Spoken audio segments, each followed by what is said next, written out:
it's not just about lack of sleep and eating poorly. What you do during the day actually plays a huge role on whether you have energy in the evening time or not. When I start working in full-time, I've got to make the most of my evening because of my busy schedule. I spend my evening practice dancing, taking classes, studying for my QS qualification exam, and also work on my YouTube channel. Some days I have no problem at all to get through it, but some days I just couldn't make it. I skipped practice session, I dozed off at my desk, and I just want to lie on the sofa after work. And it wasn't because of sleep or what I ate, because it's just pretty much the same every single day. Thus I realized it was about what I did during the day to make or break my evening. So in this video, I'm going to share with you 9 daytime habits that is secretly draining your energy for a productive evening and what to do instead.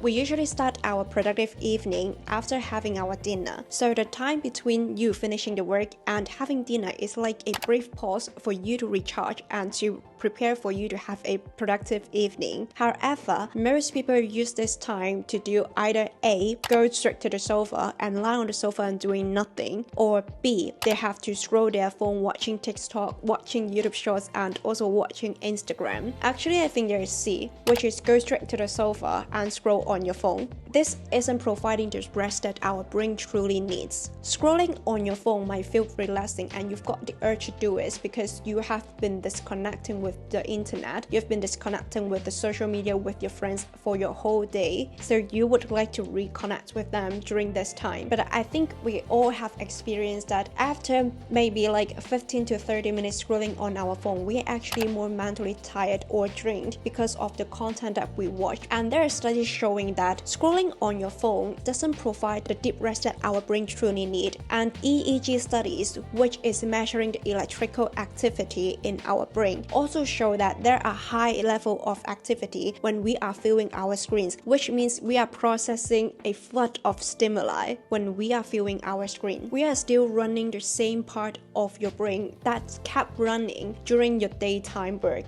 So we are using this part for a long hours after 9 to 5, and we are still using this part of our brain when we are scrolling on our phone. Then what about another options like just lying on our sofa and doing nothing? That's actually called passive rest, and there is a rest expert named Dr. Matthew Adler, who is the author of The Power of Rest. He has suggested that genuine relaxation isn't about doing nothing. It is about shifting your brain focus to different kind of restorative activity and minimize stimulating the same part of your brain over and over again. That's explained why even though we just lie on the sofa, we don't feel like we have enough rest. Also, when you lie on the sofa, there's a high chance that you're still thinking about your work, you're still thinking about the stressful situations during your daytime. And because we stick to the sofa for maybe 1 to 2 hours, we've got a high chance to keep sticking on the sofa for the rest of your evening. That's why both of the options are not considered as resting the right way. So instead of passive resting, we can try active resting. Active resting means engaging in gentle, enjoyable activities that help your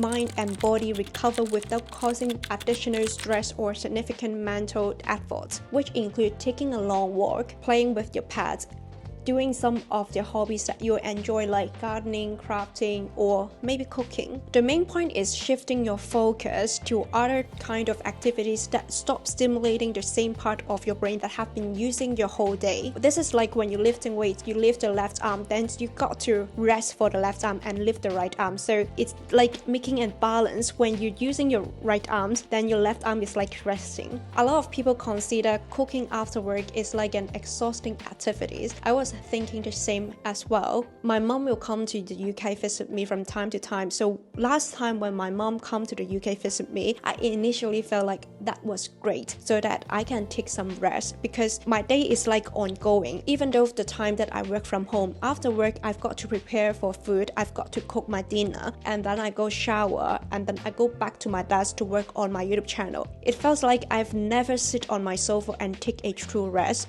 during my weekdays. So if my mom comes here, then I can just lie on the sofa doing nothing, take some good rest, then I can continue work after having dinner. But surprisingly, even though I was really taking some rest on the sofa during the time she visited the UK, my stress level increased. I've got more anxiety and I'm more anxious. And thus I realized cooking is actually quite therapeutic to me. I actually enjoy cooking, and cooking is another kind of rest to me, because when you deeply focus on chopping the ingredients, the feeling is just good, and you also have a sense of accomplishment whenever you cook some new dish. Right now I really enjoy cooking. And another tip is I found that sometimes when I cooked, I like to play music. Depends on mood. Sometimes when I played loud music, I just felt so tired, so chaotic in my mind, and somehow it just keeps stimulating my brain. So if you're also doing cooking or doing other kind of activity, try to see what you do will make you feel more relaxing, and what you do is actually draining your energy much more. Therefore, after a busy day, most of the time I don't play music when I cook. I just really focus on the whole cooking process. But if I've got a light day, maybe I would like to have some energetic music, like some of the hip hop music, to uplift my mood, to uplift my energy. You're in battery saving mode. Have you ever found yourself after a busy day engaging in work, you're actually more energized? Or have you ever tried that after a day of easy boring tasks, you are more mentally drained, your energy is like draining all the way? I think it's very easy to assume that if we are doing the bare minimum, we are doing the easy task, then we can save more energy for our productive evening. But it's actually the opposite. I know it sounds counterintuitive, but your experience and my experience told me the truth. My previous work fall exactly in this category. Even though it is flexible, the salary is not bad, but what I do during my daytime is just draining all my energy. It's not because of I was working challenging tasks. It was because I feel like I was working the most tedious task, like copying and pasting. I felt like it was meaningless. It was not interesting to me. I don't like to work in that company. My day has ruined when I open my eyes and then think about what I've got to do during my work time. Right now I changed my job. The workload is a little bit more, but all the tasks that I'm working in is much more challenging, is much more interesting. I've got a sense of fulfillment in working in my current company, which this energy just keep flowing after work. So I think my evening right now is much more productive compared to me working in my previous company. Really try to stop using the battery saving mode, even though I think it really makes sense to think that you can save your energy for a productive evening. Try to be more engaging at work, take some challenges and work on something that you find interesting. But a side note is that don't find something that is super challenging that you don't even know how to handle, because that's also another extreme that will also drain your energy as well. The next two tips has at least saved me 1 to 2 hours every single day so that I can have more time to work on my side project.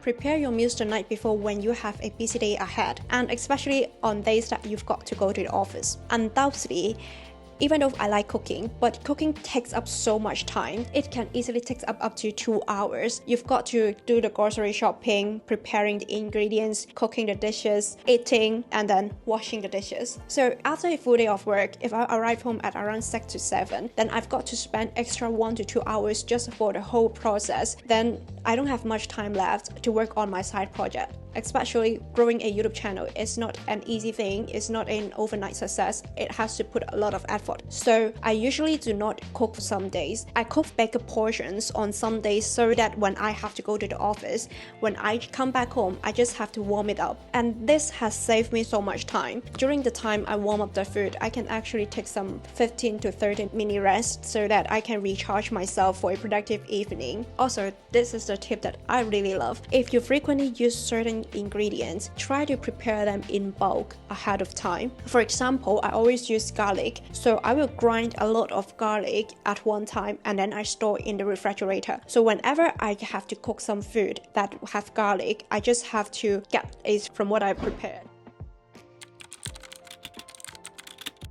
if you don't like meal prep, maybe you enjoy fresh food, you can choose the recipes that are very easy to cook, which can be ready under 30 minutes. My favorite cooking method is steaming and also baking, because whenever you steam or bake, you just have to put the ingredients in the dish and let it steam or bake, and during that time, you can either take some rest, you can either do other stuff, or you can either do some of the mini tasks. I searched on YouTube about recipes for people with 9 to 5, quick dinner, etc. There are so many recipes, and a lot of recipes are actually delicious and really easy to make. For the B-roll that I'm showing you in here, it just takes me 20 minutes to finish it. So if you have any recipes that just take under 30 minutes to finish it, please comment down below. I would love to try. No matter it's from which country, I would love to try, and I also love to try different kind of food as well. This is a huge tip for me. Please don't scroll your phone, watch TV, watch Netflix, YouTube, whatever when you are having your dinner. Please don't. I love to watch YouTube during my dinner time. And the problem is when we are watching those Netflix, TV, and also YouTube during our dinner time, it is unintentionally slowing down our eating, or even we will just watch the shows and stop eating. One interesting cultural thing I would like to share with you is, I know that in Western countries, most people typically order their individual food, but in Chinese culture, we usually order a lot of dishes and then we share among with each other. If you go to a Chinese restaurant or some place that have dim sum, you may be able to recognize that Chinese people love to order different dishes and we share among with each other, while people from the Western countries would typically order a large bowl of rice or noodles and eat themselves. So as kids, whenever we got distracted by TV, our parents would joke about, oh, TV is your new dish. Then that's the time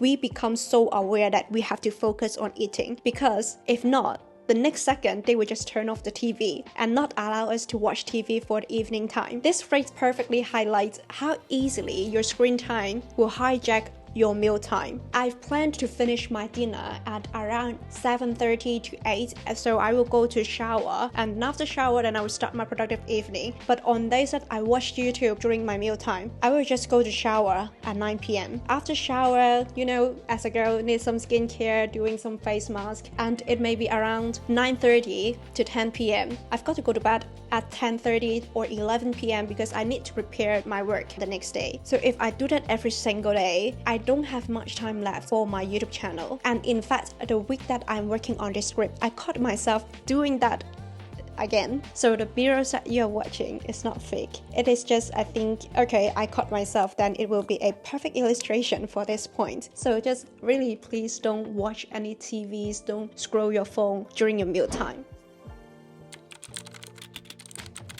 Plan your evening ahead to prevent decision fatigue. Have you ever arrived home, you've got some free time, but you can't decide what to do in the evening? A decision fatigue means we are actually getting more and more tired when we make decisions every time during a day. Throughout the day, we've made so many decisions. For example, what train should I take? What should I wear for work? What breakfast should I eat? How should I talk to my boss? Should I walk on the left side or the right side? These are all the decisions that we've been making throughout the day. There's research showing that on average, each person is making thousands of decisions. Even if you did not notice, a lot of things you are actually making decisions. So no wonder when we go back home after work, we don't want to make any decisions at all. We are tired on making any decisions. This is called a decision fatigue. When you are in this stage, you are tend to avoid making decisions or default to the easiest options. The default easiest options is usually the least demanding on you, which means scrolling your phone. But the good news is you can counteract decision fatigue with advanced planning. Plan your evening in advance. By deciding in advance what you are going to do and where you're going to do it, you will eliminate the uncertainty that typically leads to procrastinations. It is not just about what task you're going to do. It can be about what are you going to have for dinner? What are you going to wear after shower? The point is to minimize making decisions as much as possible.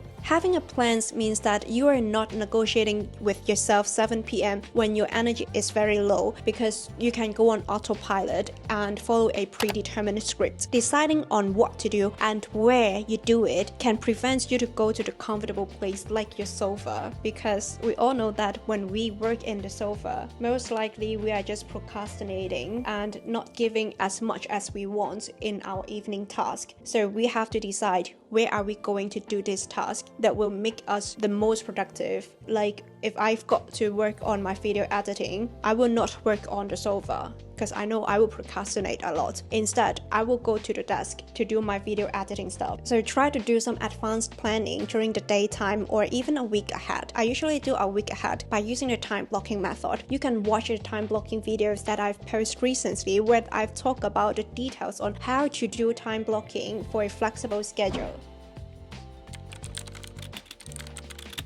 Unfinished task has a sneaky way to follow you home. Have you ever tried to relax in the evening and suddenly you are thinking about work? Psychologists call this as the tendency of our brain keep looping on unfinished tasks, creating some intrusive thoughts for tasks that we have not complete. So an unfinished task is like an open tap in your mind. It doesn't close completely, so it is still using your mental energy. Part of your subconscious mind are still dwelling on the task and generating a feeling of mental tensions until that has been resolved. It is just keep using your mental space without you knowing it. Therefore, you can't fully focus and concentrate on your evening task. So what can you do is plan them out before you call it a day. Before you leaving work, if there are some unfinished tasks, spend around 10 minutes wrapping up and to decide when are you going to finish it, or even create a mini to-do list with what time you are going to do that task tomorrow so that you can really close the tab in your mind. For example, if I've got unfinished tasks that I've left hanging in my work, then I will write down maybe 9 to 10 a.m. review the cost plan, and then 10 a.m. to 11 p.m. doing the measurements. It felt like a closure to me. Another tips for me to close my mental tab is that if I work from home, I will usually tidy up my desk and then change to the setting for evening work. This is like a signal to my brain that, okay, your workday has finished, you don't have to think about work. And then right now, after my 9 to 5, I don't think about my work. I just think about my YouTube channel. One habit that can dramatically improve your afternoon and evening productivity, it is incorporating midday exercise. People may think that they've got so much on their plate, they've got no time for a midday exercise. Or they will think exercise is tiring, how come it will energize me? And I understand sometimes we've got so much work to do, but I think we've all experienced the midday slump where we feel tired and we don't have energy after a lunchtime. We lose our concentrations and focus for the whole afternoon until evening. And this problem can actually solved with a midday exercise. Study has shown that midday exercise can significantly enhance your focus, your energy, your mood, and your overall work performance. There's actually a study published in the International Journal of Workplace Health Management found employees who exercise for 30 to 60 minutes around the lunchtime reported that they have 50% higher overall productivity, 21% better concentration, 25% improved ability to stay focused without distractions, and 22% better ability to meet deadlines. Also,